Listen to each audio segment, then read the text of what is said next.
رب زدني علما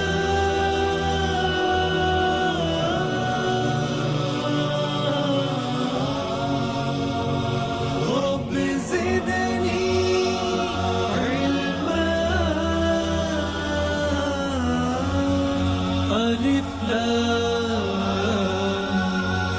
علم کی روشنی زندگی اعوذ باللہ من الشیطان الرجیم بسم اللہ الرحمن الرحیم الحمد للہ رب العالمین الصلاة والسلام على محمد وآلہ الأطہار اما بعد فقد قال اللہ تبارک وتعالی فی الكتاب القرآن الکریم قوله الحق بسم اللہ الرحمن الرحیم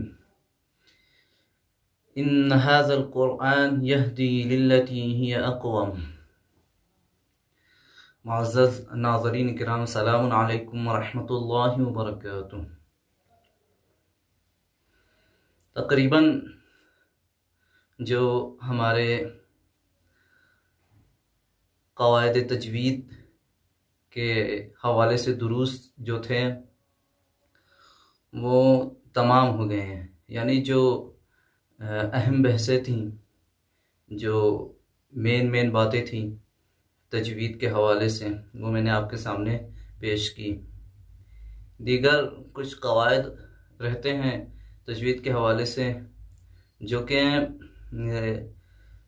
اتنے زیادہ اہم نہیں ہیں، بس ان کے لیے خصوصاً اہم ہے کہ جو قرآن پہ کلی طور پہ اور قرأت قرآن پہ، ترتیل قرآن پہ کلی طور پہ کام کرتے ہوں، کیونکہ ہمارا جو درس کا سلسلہ ہے وہ محدود ہے اور ایک کم ٹائم میں ایک درس کو تمام کرنا رہتا ہے، اس لیے میں نے جہاں تک ممکن ہو سکا آپ کے سامنے تجوید کے حوالے سے جو قواعد تھے وہ پیش کیے۔ بس ایک درس اور رہتا ہے وقف کا، کہ جو کہ میں آخری درس جو ہوگا انشاءاللہ اس میں بیان کروں گا۔ آج میں یہ چاہتا ہوں کہ روش تمرین قواعد تجوید کے حوالے سے ذرا گفتگو کی جائے۔ مثلا کافی لوگ ایسے ہیں جو تجوید کے جو قواعد ہیں اس کے بارے میں اچھے طریقے سے جانتے ہیں اور سمجھتے ہیں کہ مثلا یہاں پہ ایسا قاعدہ لاگو ہوگا، یا پھر اخفا ایسے ہوتا ہے، غنہ ایسے ہوتا ہے، مثال کے طور پہ مثلا ادغام ایسے ہوتا ہے اور قلقلہ وغیرہ، یہ سب بعض لوگ جانتے ہیں، لیکن جب قرآن پڑھتے ہیں تو رعایت نہیں کر پاتے۔ دیکھیں، اس کے لیے میں نے پہلے بھی بیان کیا تھا کہ قرآن کو درست کرنے کے لیے، یعنی حسن کے ساتھ پڑھنے کے لیے یا پھر ترتیل کے ساتھ یا اچھے طریقے سے پڑھنے کے لیے ہمیں قواعد تجوید کو اپنے ذہن میں بھی رکھنا ہوگا، اور دوسری بات یہ کہ جہاں جہاں پہ بھی وہ قاعدہ آئے تو وہاں پہ ہمیں فکر کرنی ہوگی اور پھر ہمیں کوشش کرنی ہوگی کہ وہاں پہ وہ قاعدہ جو تجوید کا آ رہا ہے اسے لاگو کریں۔ یعنی مثلا اگر اخفا ہے تو اخفا نکالیں، اگر غنہ ہے تو غنہ کی ادائیگی صحیح سے ادا کریں، یا پھر مثلا اگر ادغام ہے یا پھر قلقلہ وغیرہ اگر یہ سب چیزیں ہیں تو ان سب کی ادائیگی صحیح طریقے سے کریں۔ تو میری نظر میں جو خود میری روش ہے جو کہ شاید کسی اہمیت کے قابل ہو، وہ یہ ہے کہ مثلا اگر کوئی سیکھنا چاہے قواعد تجوید وغیرہ کو، اور وہ یہ چاہے کہ قرآن کو اچھے طریقے سے سارے تجوید قواعدوں کی رعایت کے ساتھ پڑھیں، تو اسے چاہیے کہ قرآن کی مثلا 2-3 آیتیں مشخص کر لیں اور پھر اس کو پڑھیں۔ پڑھنے کے بعد ایک ایک کلمے کو دیکھیں کہ مثلا یہاں پہ کون سا قاعدہ آیا ہے، مثلا دیگر کلموں میں کون سا قاعدہ آیا ہے، تو اس لحاظ سے کوشش کریں کہ وہاں پہ اس قاعدے کی رعایت کریں۔ مثلا اگر مان لیجئے 1-2 بار میں نہیں ہو رہا ہے تو کوشش کرتا رہے مسلسل، اس لیے کہ وَأَن لَيْسَ لِلْإِنسَانِ إِلَّا مَا سَعَىٰ، انسان کے لیے کچھ نہیں ہے سوائے یہ کہ وہ کوشش کرے. جتنا آپ کوشش اور محنت کریں گے ہر چیز میں اتنا زیادہ آپ کامیاب ہوں گے. اسی طریقے سے قرآن کی قرأت کا اور تلاوت کا بھی مسئلہ ہے کہ جتنا آپ کوشش کریں گے تجوید کے قواعد کی رعایت کرنے کی تو اتنے اچھے طریقے سے آپ جو ہے قرآن کی تلاوت کر لیں گے اور آپ کی تلاوت میں حسن پیدا ہوگا. مثلا آج میں نے یہ سوچا ہے کہ آپ کے سامنے جیسے ہماری سورہ یاسین ہر دن چل رہی ہے تو آج میں یہ چاہتا ہوں کہ 2-3 آیتیں سورہ یاسین کی پیش کروں، پھر اس میں بتاؤں کہ کس طریقے سے ہمیں قاعدہ ڈھونڈنا ہے کہ یہاں پہ مثلا اخفا آیا ہے، یہاں پہ غنہ آیا ہے. پہلے سمجھنا ہوگا کہ یہاں پہ کون سا قاعدہ آیا ہے. جب آپ سمجھ لیں گے تو پھر اس کو پڑھنے کی نوبت آئے گی، یعنی ادائیگی کی نوبت آئے گی. پھر کوشش کریں کہ اس کو صحیح سے ادا کریں. اسی طریقے سے تقریباً جو ہے کچھ دن آپ مسلسل پڑھیں. جب آپ مکمل طور پہ ایک ٹائم دیں گے اور مسلسل آپ پڑھیں گے تو انشاءاللہ آپ کی تلاوت درست ہو جائے گی.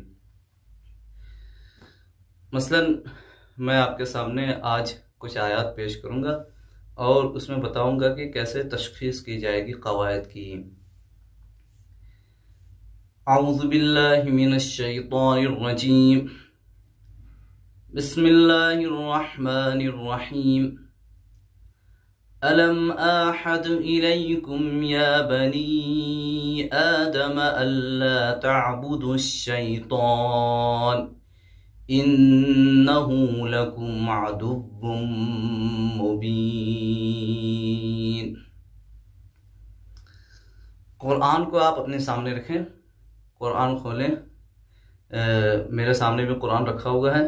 پھر کلمہ بہ کلمہ آپ جو ہے پڑھیں اور دیکھتے جائیں کہ کون سا قاعدہ آیا ہے. جو قاعدہ آیا ہے پھر اس قاعدے کی رعایت کریں، یعنی اس کو ادا کرنے کی کوشش کریں. مثلا میں نے پڑھا آپ کے سامنے الم احد. دیکھیں تلفظ کے بارے میں نہیں بتاؤں گا میں، کیونکہ تلفظ کی مکمل طور پر میں گفتگو کر چکا ہوں.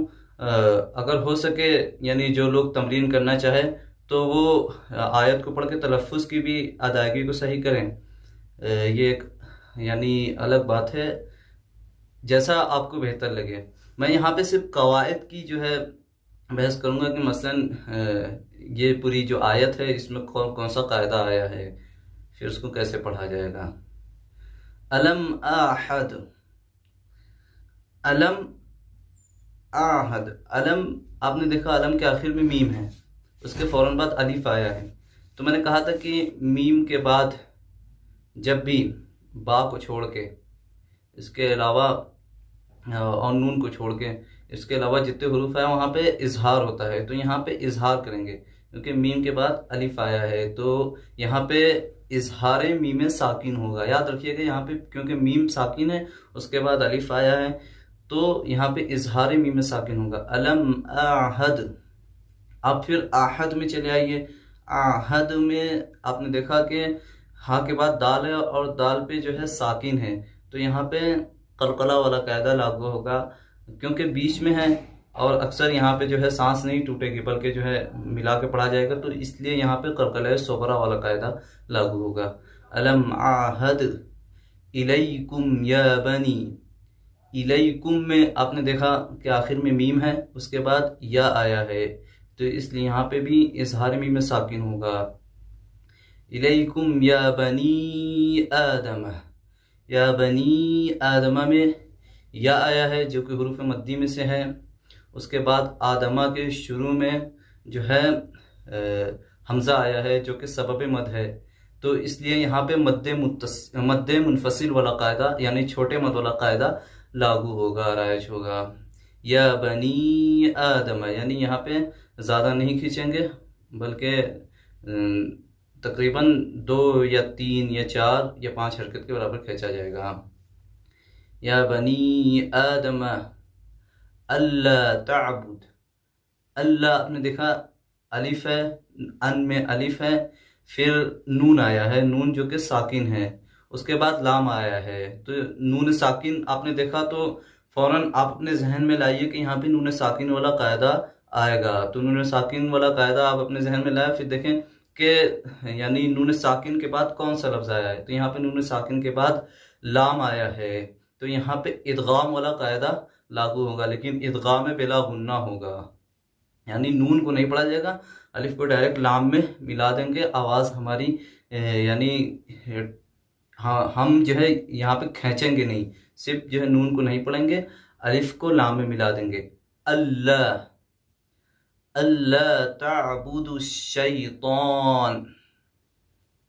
اس کے بعد انہو، انہو میں آپ نے دیکھا کہ نون مشدد ہے، میں نے بتایا تھا جب بھی نون مشدد اور میم مشدد آئے تو وہاں پہ غنہ ہوتا ہے. انہو یہاں پہ غنہ ہوگا. پھر لکم عدو، لکم میں آپ نے دیکھا میم ساکن ہے آخر میں، اس کے بعد عین آیا ہے اس لیے یہاں پہ اظہار میم ساکن ہوگا. انہو لکم عدو مبین.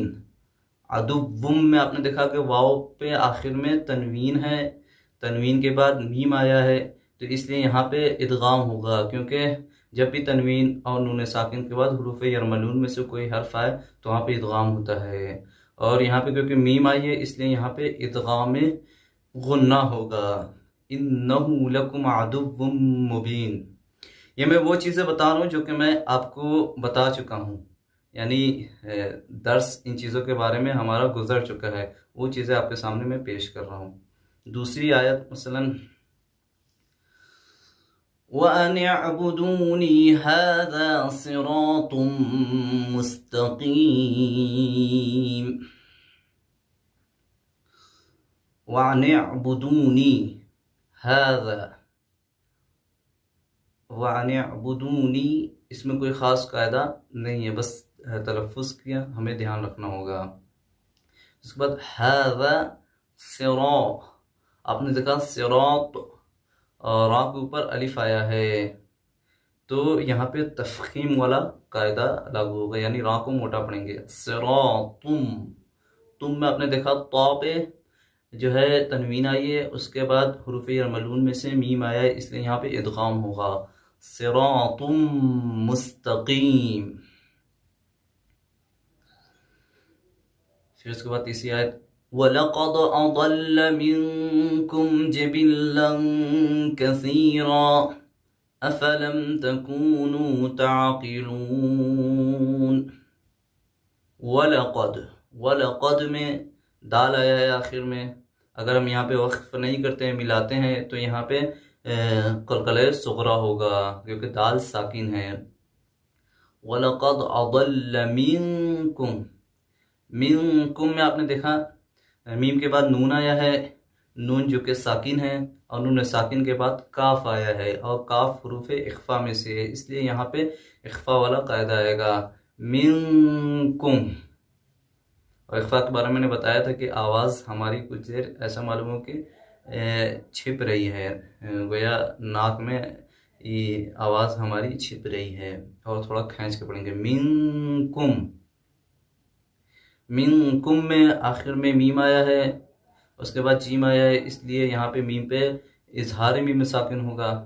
جبلن کثیرا، جبلن کثیرا، جبلن لام پہ آخر میں تنوین آئی ہے، تنوین کے بعد کاف آیا ہے، تنوین کے بعد کیونکہ کاف آیا ہے اس لیے یہاں پہ بھی اخفا ہوگا. جبلن کثیرا، آخر میں ہم نے وقف کیا کثیرہ پہ تو یہاں پہ بھی تخفیم ہوگی یعنی را کو موٹا پڑا جائے گا. جبلن کثیرا. افلم تکونوا، افلم آخر میں میم پھر اس کے بعد تا اس لیے یہاں پہ اظہار میم ساکن ہوگا میم پہ. افلم تکونوا تعقلون. تو یہ میں نے آپ کے سامنے 3 آیتیں پیش کی اور اس کی تشخیص کی یہ کون کون سے تجوید کے قواعد یہاں پہ آئے ہیں. ہو سکتا ہے کہ میں نے کچھ جگہ پہ یعنی اشتباہاً چھوڑ دیا ہو تو ایسا ہوتا ہے، مثلا اگر کوئی خود اگر تشخیص کرنا چاہے تو میں ایک مثال کے طور پہ یعنی آپ کے سامنے پیش کر رہا ہوں کہ شاید آپ جب تشخیص کر رہے ہوں قواعد تجوید کے قواعد کی تو کچھ جگہ پہ چھوٹ جائے تو اس کا مطلب یہ نہیں ہے کہ مطلب جو ہے دوبارہ جو ہے آپ جب پڑھیں تو اس کے بارے میں فکر کریں کہ نہیں وہ چھوٹ گیا، یہ وہ چھوٹنا اور بڑھنا تو یہ لگا رہتا ہے، بس یہ کہ کوشش کرنی چاہیے. آپ کوشش کرتے رہیں، قاعدہ ڈھونڈیں، پھر اس کے بعد سب قاعدہ ڈھونڈنے سے زیادہ اہم ہے اس کو ادا کرنا، اس لیے کہ ادا کرنے میں مشکل ہوتی ہے. آپ جب ادا کرنا سیکھ جائیں گے، یعنی قواعد کی رعایت کرنا سیکھ جائیں گے، تو سمجھ لیجئے کہ آپ کی تلاوت میں کافی حد تک بہتری آ چکی ہے۔ اس کے بعد جو ہے جو پڑھنے کے طریقے ہوتے ہیں، یعنی قرآن کے قرأت کے جو طریقے ہوتے ہیں وہ 7 قسمیں ہیں اس کی۔ انشاءاللہ اس کو میں آئندہ جو دروس ہوں گے، یعنی جو 2 درس ہمارے باقی ہیں، ان میں سے ایک درس میں بیان کروں گا کہ قرآن کو کتنی قسموں سے پڑھا جاتا ہے۔ تو آج کا درس یہیں پہ، بس آخر میں پوائنٹ کے طور پہ میں ایک جملہ کہنا چاہوں گا جو کہ میں پہلے بھی کہہ چکا ہوں، وہ یہ کہ آپ جب بھی قرآن کی تلاوت کریں تو کوشش کریں کہ یعنی مثلاً جو صفحہ یا پھر جتنی آیتیں آپ پڑھ رہے ہیں ان میں سے کچھ آیتیں ہی آپ جو ہے مشخص کر لیں اور اس کی تلاوت لگائیں، کسی بھی مشہور قاری اور جو ہے اچھے قاری کی آپ تلاوت لگائیں ترتیل میں اور اس کو سنیں، اس لیے کہ سننے سے بہت زیادہ جو ہے مدد ملتی ہے۔ انشاءاللہ امید ہے کہ جو لوگ بھی میرا یہ درس سنیں گے وہ اگر قواعد تجوید کے حوالے سے نہیں جانتے تھے یا پھر جانتے تھے پر رعایت نہیں کر پاتے تھے تو انشاءاللہ آگے سے دھیان رکھیں گے۔ وآخر دعوانا ان الحمد للہ رب العالمین۔